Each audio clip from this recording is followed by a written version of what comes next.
ഞാനും അമ്മയും കൂടെ ഇലയടയാണ് തയ്യാറാക്കാൻ പോകുന്നത്.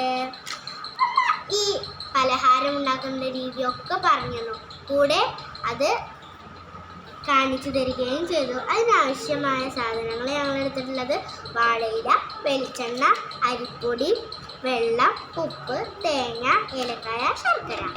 ആദ്യം അമ്മയ്ക്ക് ഇത് കാട്ടിത്തന്നു.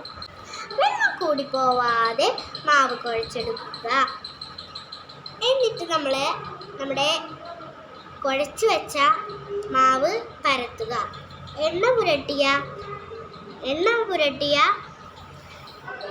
പുരട്ടിയ വാഴയിലയിൽ മാവ് ഓരോ ഉരുളകളാക്കി വെച്ച് പരത്തുക. ശർക്കര, തേങ്ങ, ഏലക്കായ ഇവ ചേർത്ത്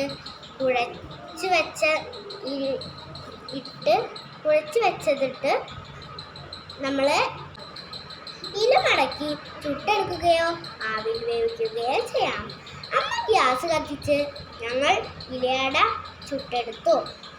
നല്ല രസമുള്ള ഇലയട ചൂടോടെ ഞങ്ങൾ കഴിച്ചു. എല്ലാവരും ഇതൊന്ന് ട്രൈ ചെയ്ത് നോക്കണം.